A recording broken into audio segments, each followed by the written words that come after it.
প্রিয় শিক্ষার্থীরা, আশা করি সবাই ভালো আছো। আমি বিবিএ চতুর্থ বর্ষের শিক্ষার্থীদের মনোযোগ আকর্ষণ করছি। আজ আমার তোমাদের সাথে 14তম ক্লাস। আজ আমি আরেকটি নতুন চ্যাপ্টার থেকে তোমাদের একটি অঙ্ক নিয়ে এসেছি। চ্যাপ্টারটির নাম হলো ইনভেন্টরি ম্যানেজমেন্ট, বাংলা মজুদ ব্যবস্থাপনা। তোমরা এটা সম্পর্কে ইন্টারে ফিনান্স যারা পড়েছো সেখানে ধারণা নিয়েছো, অ্যাকাউন্টিংয়েও কিছু কিছু ধারণা পেয়েছো তোমরা, আর ফোর্থ ইয়ারেও কিন্তু আছে।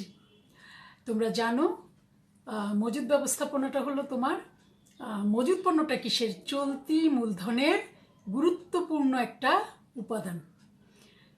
সেটার অঙ্কটা নিয়েই কিন্তু আজকে আমি তোমাদের সাথে আসছি। তো আমি তোমাদেরকে থিওরিটিক্যাল বিষয়গুলো ডিটেলস বলবো না, যেহেতু আমাদের খুব দ্রুত সিলেবাস শেষ করে দিতে হচ্ছে, কারণ তোমাদের সামনে পরীক্ষা। তোমাদের কাছে বই আছে, তোমরা একটু থিওরিগুলো পড়ে নিবে। তারপরেও আমি অঙ্কের প্রয়োজনে যা যা প্রয়োজন সেটা আমি অবশ্যই তোমাদেরকে বলবো। আমি আজকে তোমাদের সাথে থাকবো ফেরদৌসী বেগম, অ্যাসিস্ট্যান্ট প্রফেসর, হিসাব বিজ্ঞান বিভাগ, মহিলা কলেজ, চট্টগ্রাম। তো আমি জানো তোমরা, আমি দুটো অংশে তোমার লেকচারটা দিয়ে থাকি। প্রথম আমি একটু প্রশ্নটা তোমাদের বুঝিয়ে দিই, তারপর আমি আমার স্ক্রিনটা শেয়ার করি। তো আমি একটু তোমাদের প্রশ্নটা বুঝিয়ে বলছি। তোমাদের তো বলেছি এটা চতুর্থ চ্যাপ্টার, এবং সেটা হলো ইনভেন্টরি ম্যানেজমেন্ট। আর এটার তোমার যে অঙ্কটা নিয়ে তোমাদের সাথে আসছি সেটা একটু প্রথমে বুঝিয়ে বলি। তোমরা একটু মনোযোগ দিয়ে শোনো। ছোট একটা অঙ্ক, খুব দ্রুতই শেষ হয়ে যাবে আশা করি, এবং তোমরা যদি একটু মনোযোগী হও তাহলে অবশ্যই তোমরা বুঝতে পারবে। আর দেখো, ফোর্থ ইয়ারে মেয়ে মানে কি, তোমরাও কিন্তু একজন শিক্ষকের চেয়ে কোনো অংশে কম না। কারণ তোমরা জানো কিছুদিন পরই তোমাদেরকে কি করতে হবে, নিজেদের প্রমাণ করতে হবে যে তোমরা যথেষ্ট যোগ্য হয়েছ, যোগ্যতা অর্জন করেছ। সেজন্য নিশ্চয়ই তোমরা অনেক পড়াশোনা করছো। আচ্ছা, যাই হোক, আমি তোমাদের খুব বেশি কিছু বলবো না। আমি এতটুকুই বলবো যে এখন পর্যন্ত যারা মনোযোগী হওনি পড়াশোনায়, তারা কিন্তু আর সময় নষ্ট করো না।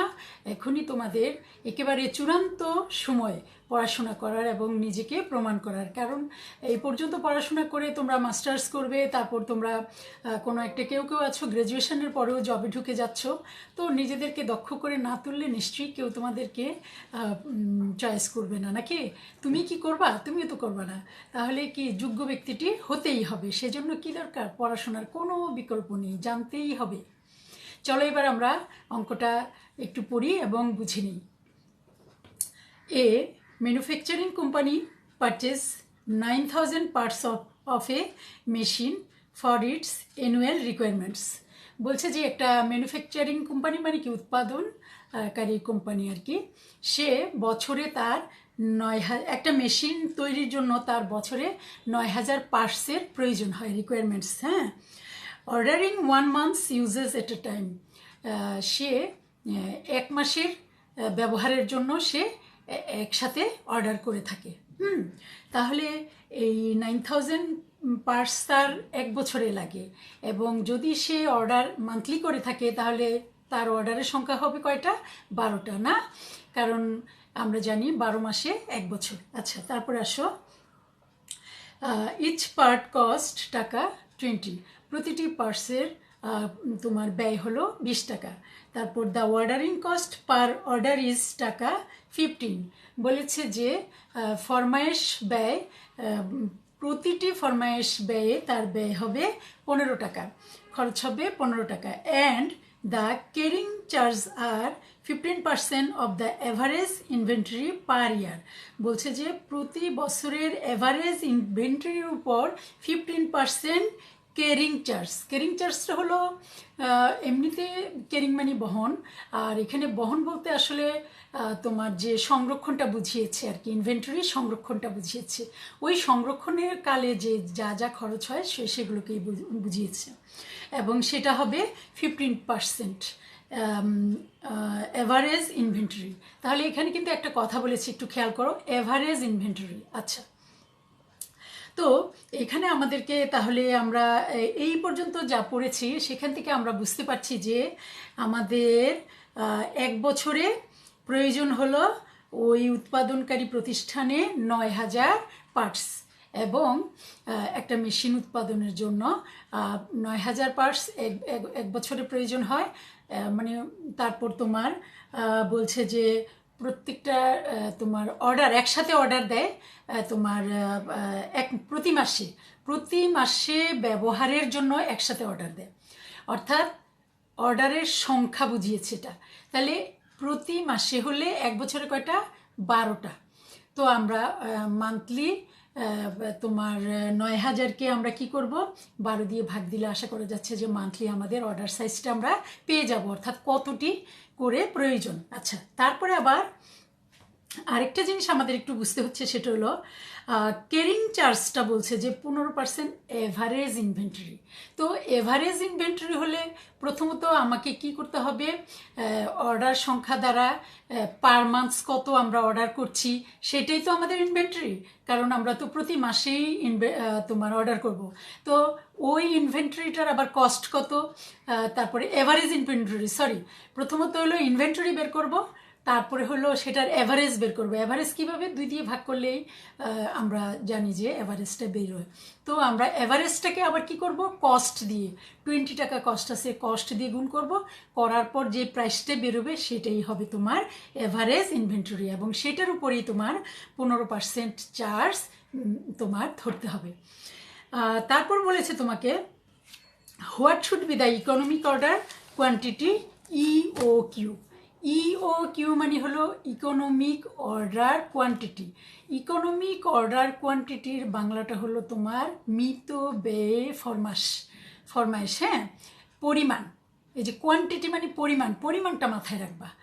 আর মিতব্যয় ফরমায়েশ পরিমাণটার বাংলা আমি আরেকটু পরে বলবো, যখন আমি সলিউশনটা পুরোপুরি বলবো।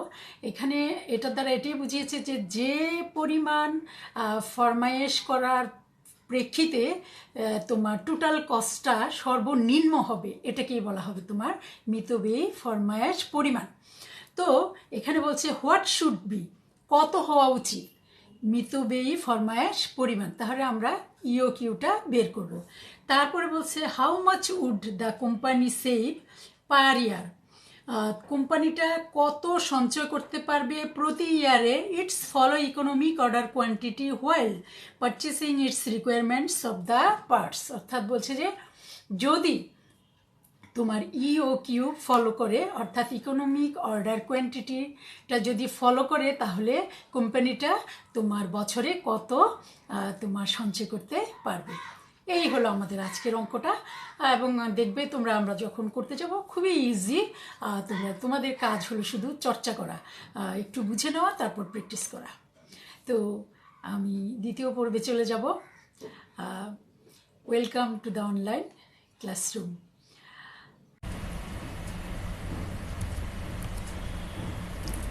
Chapter 4 inventory management. ইনভেন্টরি ম্যানেজমেন্টের বাংলাটা হলো তোমার মজুদ ব্যবস্থাপনা।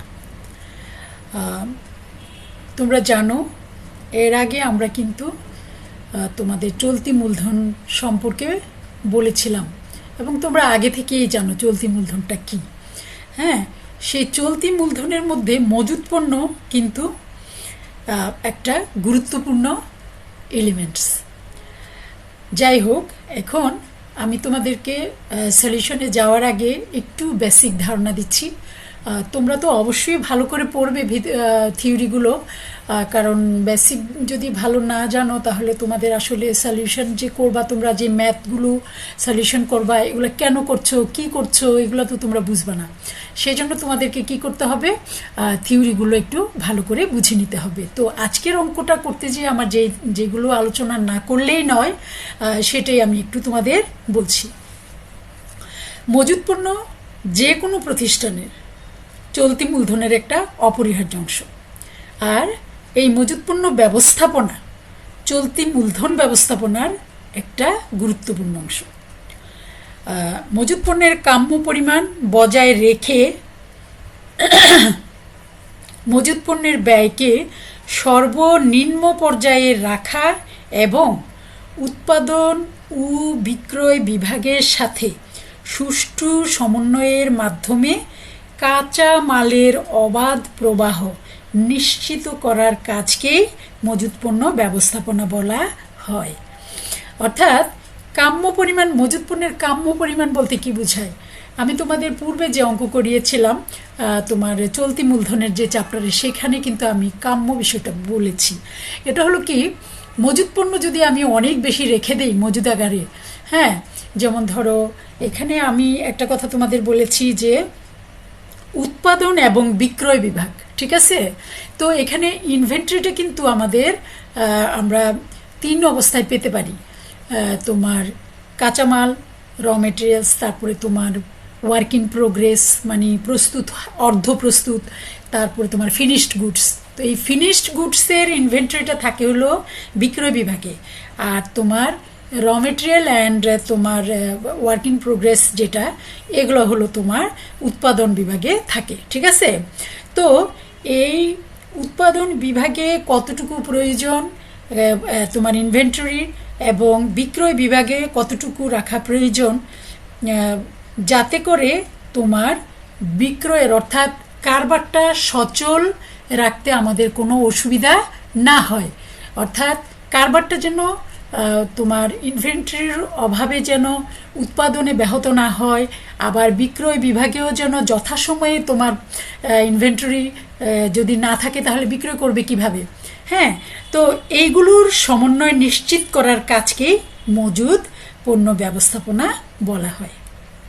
তো এবার আসো আমরা তোমার এখন যে সলিউশনটা করতে যাব সেটা হলো আমরা বের করব যে কিভাবে তোমার মজুদ পণ্যের নিয়ন্ত্রণ করা হয়।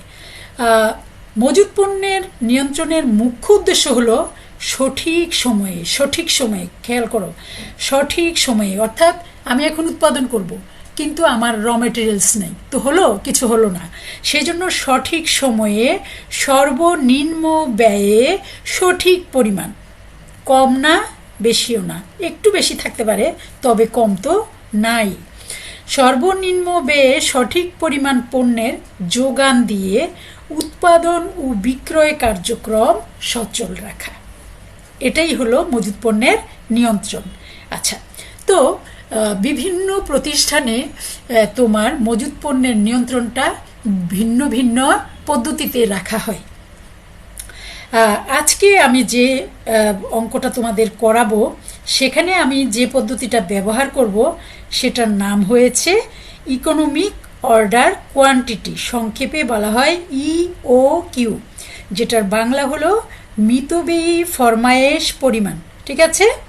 তো মজুদ পণ্য নিয়ন্ত্রণের এটা কিন্তু অন্যতম হাতিয়ার।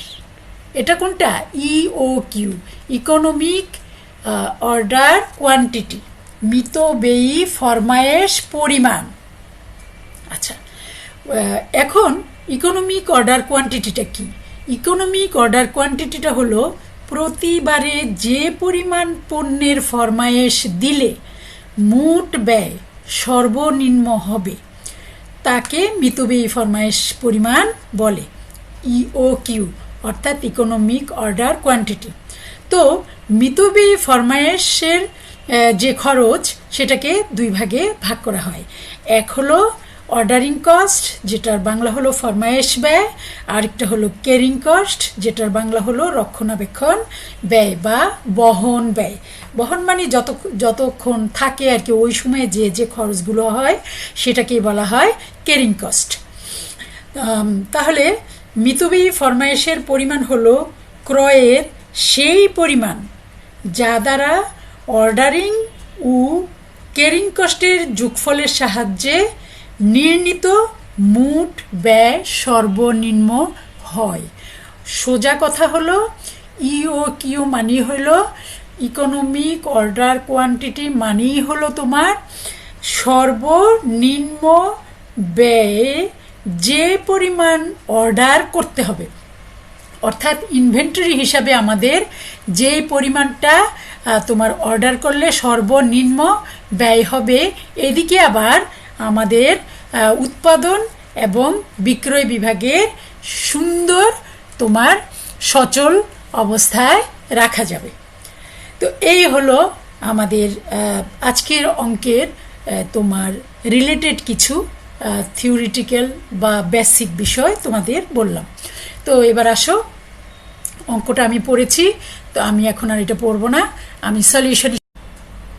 এখন আমি তোমাদেরকে দেখাচ্ছি যে আমাদের রিকোয়ারমেন্টে বলা ছিল যে তোমার কি পরিমাণে, অর্থাৎ এটাকে কি বলে, ইকোনমিক অর্ডার কোয়ান্টিটি কত হওয়া উচিত, হ্যাঁ, কি পরিমাণে তোমার ইওকিউ হওয়া উচিত, শুড বি বলেছে। হ্যাঁ, তাহলে আমরা এখন এই ইকোনমিক অর্ডার কোয়ান্টিটিটা একটা সূত্রের মাধ্যমে করে থাকি। সেটা হলো এই যে root over 2AO by C. তো 2A মানে হলো অ্যানুয়াল ডিমান্ড, আর ও হলো পার অর্ডার কস্ট, আর সি হলো ক্যারিং কস্ট। ঠিক আছে, আচ্ছা, এখন আমরা এটার মানটা বসিয়ে দিই। 2 আর অ্যানুয়াল ডিমান্ড ছিল 9000 ইউনিট, আর পার অর্ডার কস্ট ছিল 15 টাকা, আর ক্যারিং কস্ট ছিল 15% অ্যাভারেজ ইনভেন্টরি কস্টের, 15% অ্যাভারেজ ইনভেন্টরি কস্টের। কিন্তু আমরা এখানে পার ইউনিটে কত সেইটা এখানে লিখতে হবে, ক্যারিং কস্টটা, কারণ এখানে অর্ডারটা আমরা ওখানে কিন্তু টোটাল ইনভেন্টরির 15% বলে দিছে, সরি অ্যাভারেজ ইনভেন্টরির, কিন্তু পার তোমার ইউনিটের ক্যারিং কস্ট কিন্তু বলে নাই, সেটা আমাদেরকে একটু বের করতে হবে। সেটা আমরা কিভাবে বের করব? 20 টাকা আছে না, পার ইউনিটের কস্ট হলো 20 টাকা, ওই 20 টাকার 15% 3 বেরিয়েছে। ঠিক আছে, আচ্ছা, এবার আসো, এগুলো গুণ করার পর হয়েছে 2,70,000 এবং বাই 3, তারপরে হলো তোমার 90,000 রুট ওভার। আর এই রুট ওভার মানে বুঝছো তো, বর্গ, তোমরা এগুলো জানো, ছোট ছোট বীজগণিত করে আসছো। রুট ওভার মানে হলো বর্গ, অর্থাৎ এই 90,000-এর বর্গ। তো এটা আমাদের ক্যালকুলেশন করার পর 30 ইউনিটস বেরিয়েছে। ঠিক আছে, এবার আসো, আমরা বের করব যে এখানে হলো 300 ইউনিট যে আছে, এই যে 300 ইউনিট, এটা কি? এটা হলো ইকোনমিক অর্ডার কোয়ান্টিটি, অর্থাৎ 300 ইউনিট তোমার ফরমায়েশ দিলে সর্বনিম্ন টোটাল কস্ট হবে সর্বনিম্ন। তো এখন এক বছরে আমার 9000 ইউনিটের প্রয়োজন হয়, তাহলে আমার এই 9300 ইউনিট করে যদি আমি 9000 ইউনিটের অর্ডার করি, তাহলে কতবার অর্ডার করতে হবে সেটা আমাদেরকে বের করতে হবে এখন। তো সেটা আমরা একটু বের করছি। দেখো, এই আমাদের এ মানে হলো অ্যানুয়াল ডিমান্ড 9000, আর ইওকিউ মানে হলো এই যে অর্ডার সাইজ, অর্থাৎ 300 ইউনিট। তো এটা 300 ইউনিট দ্বারা 9000-কে ভাগ করার পর তোমার 30 অর্ডারস অথবা 30 টাইমস 30 বার অথবা 30টা অর্ডার করতে হবে। তারপরে আসো মান্থলি রিকোয়ারমেন্ট, অর্থাৎ এখানে তো আমরা ইওকিউর সাইজটা আমরা পেয়ে গেছি, অর্থাৎ আমাদের মিতব্যয়ী ফরমায়েশের পরিমাণ হলো 300 ইউনিট, অর্থাৎ প্রত্যেকবারে যদি আমরা 300 ইউনিট করে যদি আমরা অর্ডার করি, তাহলে আমাদের টোটাল কস্টটা কম হবে। আর এখানে আমরা মান্থলি রিকোয়ারমেন্ট এই জন্য করবো যে জেনারেলি আমরা এক বছরে যে 9000 তোমার ইউনিটস আমাদের প্রয়োজন হতো, এবং আমরা সেটা মান্থলি যে অর্ডার করতাম, সেখানে আমরা কত ইউনিট অর্ডার করতাম সেটা কিন্তু বলা ছিল না। তো সেটা আমরা একটু এখানে দেখাবো, কারণ আমরা পরবর্তীতে আমাদের কোম্পানিটা ইকোনমিক অর্ডার কোয়ান্টিটি ফলো করে জেনারেল অর্ডারের চেয়ে কত সঞ্চয় করে সেটা বের করতে হবে। তো সেই জন্য আমাদের এটার সাইজ কত, জেনারেলি আমাদের অর্ডারের সাইজ কত ছিল সেটা আমাদের বের করে ফেলতে হবে। তো এ মানে হলো অ্যানুয়াল ডিমান্ড, আর মান্থ সিনে ইয়ার মানে হলো তোমার ওই যে আমরা তো যেহেতু প্রতি মাসে অর্ডার করতাম, তাহলে এক বছরে আমরা 12টা অর্ডার করেছিলাম, তাহলে এখন আমরা 9000-কে 12 দ্বারা ভাগ করব, তাহলে আমরা সাইজ পেয়ে যাব। সাইজ হলো 750 ইউনিটস। এবার চলো আমরা সেভিংস কত, অর্থাৎ আমরা 2 নাম্বার রিকোয়ারমেন্টে চলে যাব। Calculation of cost savings per year. Savings আমাদের কত দেখো, টোটাল অ্যানুয়াল ক্যাশ রিকোয়ারমেন্ট আমাদের অ্যানুয়াল আমাদের কত রিকোয়ারমেন্টের প্রয়োজন, আমাদের 9000 রিকোয়ারমেন্টের প্রয়োজন। এখানে আমরা তোমার 9000 ইউনিট আমাদের প্রয়োজন ছিল। তারপরে বছরে আর নাম্বার অফ অর্ডারটা আমরা কিভাবে পেয়েছি, প্রতি মাসে জেনারেলি এইখানে আমি যেগুলো লিখতেছি, এই যে এইখানে এই রোতে যেগুলো লিখছি আমি, এগুলো কিন্তু জেনারেলি সে যেই কাজটা করত, অর্থাৎ সে এক বছরে বলছে যে 9000 ইউনিট তার প্রয়োজন হয় মেশিন প্রস্তুতে পার্টস, আবার সে প্রতি মাসে বলছে যে ইয়ে করতো, একবারে অর্ডার করতো, তাহলে প্রতি মাসে অর্ডার করলে বছরে কয়টা, 12টা, এটা তো আমরা এমনি বুঝতে পারছি। তারপরে ইনভেন্টরি পার অর্ডার, তো প্রতি মাসে যদি তোমার অর্ডার করে তাহলে ইনভেন্টরি কত হইতো, 12 দিয়ে 9000কে ভাগ করলেই তো বোঝা যাচ্ছে যে ইনভেন্টরি প্রত্যেক অর্ডারে 750, আমরা একটু আগে বেরও করে দেখিয়েছি তোমাদেরকে। তারপরে আমাদেরকে এভারেজ ইনভেন্টরি বের করতে হবে। কেন বের করতে হবে, কারণ এভারেজ ইনভেন্টরির উপরই কিন্তু আমাদের এই যে তোমার ক্যারিং কস্টটা, এই যে ক্যারিং কস্ট 15% বলা ছিল আমাদের, এই জন্য আমাদেরকে কি করতে হচ্ছে, এভারেজ ইনভেন্টরিটা বের করে ফেলতে হচ্ছে। আর এভারেজ ইনভেন্টরি কি, ইনভেন্টরি কে তোমার 2 দিয়ে ভাগ করলেই তো এভারেজ ইনভেন্টরি বেরিয়ে যায়, অর্থাৎ এই 750কে 2 দ্বারা ভাগ করেছি, 375 বেরিয়েছে। তারপরে আসো তোমার এভারেজ ইনভেন্টরি কস্ট, এটা হলো পরিমাণ, আর এখানে হলো কস্ট। কস্ট কি, পার ইনভেন্টরি ইউনিটের মূল্য ছিল 20 টাকা, তো তোমার এভারেজ ইনভেন্টরি কত, 375, 375কে তোমার 20 দিয়ে গুণ করলে 7500। তারপরে আসো ক্যারিং কস্ট। এবার আমরা ক্যারিং কস্ট বের করব। ক্যারিং কস্ট কীভাবে বের করব, এই যে এভারেজ ইনভেন্টরি 7500-র 15%, 1125। তারপরে আসো তোমার order cost at the rate of 15%, order cost. তো অর্ডার কত, কয়টা অর্ডার করা হয়েছে, 12টা, পার অর্ডারে তোমার 15 টাকা করে।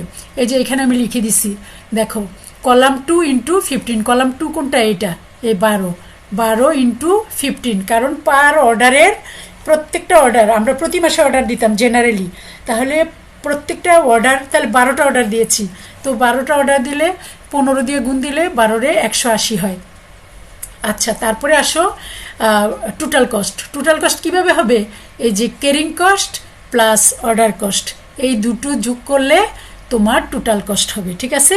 এটা হলো জেনারেলি সাধারণত তারা যা করতো, কিন্তু পরবর্তী এই রোতে আমি তোমার তৈরি করব তোমার ইও ফলো করে। তো ইওকিউতে ইউনিট তো ঠিকই থাকবে, এক বছরের প্রয়োজনীয়তাটা তো ঠিকই থাকবে, কিন্তু অর্ডার ওরা কয়টা করেছিল, অর্ডার করেছিল 30টা, আমি দেখিয়েছিলাম তোমাদেরকে, কারণ ওরা তোমার ছিল হলো তোমার কি বলে, ইওকিউ ছিল হলো 300 ইউনিট। তো 300 ইউনিট দিয়ে 9000কে ভাগ করার পরে আমাদের এই 30টা হয়েছে, অর্থাৎ প্রত্যেকবারে আমরা 300 ইউনিট করে অর্ডার দিব, তাইলে 9000-এর জন্য আমাদের কয়টা অর্ডার করতে হবে, 30টা অর্ডার করতে হবে।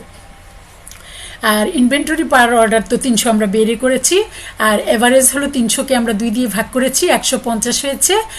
আর এখন আমরা কস্ট, এইটাকে আমরা তোমার পার ইউনিটের কস্ট হলো 20 টাকা করে, তাহলে এভারেজ ইনভেন্টরি মূল্য কত, 150 × 20, 3000। তারপরে আসো ক্যারিং কস্ট কত, ক্যারিং কস্ট হলো এইটার তোমার এভারেজ ইনভেন্টরি কস্টের 15%, তো 3000-এর 15% আসতেছে হলো 450। আর অর্ডার কস্ট হলো তোমার যতটা অর্ডার ততটা অর্ডারকে 15 দ্বারা গুণ, তো আমাদের অর্ডার কত ছিল, 30টা অর্ডার ছিল, তো 30টা অর্ডারকে 15 দ্বারা গুণ করাতে 450 হয়েছে। তো এবার টোটাল কস্ট কত, টোটাল কস্ট হলো carrying cost plus order cost, 450 equal to 900। এবার আমরা তোমার বের করব যে তোমার ইওকিউ ফলো করার পর কোম্পানিটা বছরে কত সেভ করবে। এই যে দেখো, টোটাল কস্ট হয়েছিল জেনারেলি যখন যেভাবে তারা করছিল, অর্থাৎ প্রতি মাসে অর্ডার করছিল, তাতে তাদের ক্যারিং কস্ট হয়েছিল, সরি, টোটাল কস্ট হয়েছিল 1305। এই যে দেখো 1305। আর কিউ ফলো করার পরে তাদের কস্ট হয়েছে হলো 900। তাহলে মাইনাস করার পর তাদের বৎসরে দেখা গেছে যে 405 টাকা সেভিং হয়। তো আমাদের অঙ্কটা এখানে শেষ হয়ে গেল। অঙ্কটা কিন্তু খুবই সহজ ছিল। তোমাদের কাজ হলো শুধুমাত্র প্র্যাকটিস করা। তো তোমরা প্র্যাকটিস করে ফেলবা আশা করি। আর তোমরা জানো জানুয়ারি মাসে তোমাদের টেস্ট পরীক্ষা হবে। আমি কিন্তু যা করাচ্ছি এখন, এই যে তোমার এরই মধ্যে যে ক্লাসগুলি করাচ্ছি তোমাদের এটার কি বলে ইনকোর্সের পরে, এগুলো কিন্তু এখন যোগ হবে টেস্ট পরীক্ষায়। এখন আমি কিন্তু এই তোমার যে ক্লাসগুলি করাচ্ছি সেখান থেকে প্রশ্ন দিব, কাজেই ক্লাসগুলো কিন্তু ফলো করতে হবে। আর ভালো থাকো। আর তোমরা জানো কোভিড-19 আমাদেরকে ছেড়ে যায়নি, আমাদের সাথেই আছে, আমরাও তাদের সাথেই আছি। তবে আমরা কিন্তু অনেক সতর্ক। আমরা কি করি, বাইরে গেলে মাস্ক পরিধান করি এবং হাত ধুই বারবার করে, এবং আমরা অনেক সতর্ক থাকি। তারপর তোমার এখন শীত, কাজেই সর্দি কাশি লাগানো চলবে না, জ্বর আসা চলবে না, কুয়াশা থেকে একটু দূরে থাকবা। সর্বোপরি সচেতনতা। ভালো থাকো, লেখাপড়া করো। Thank you.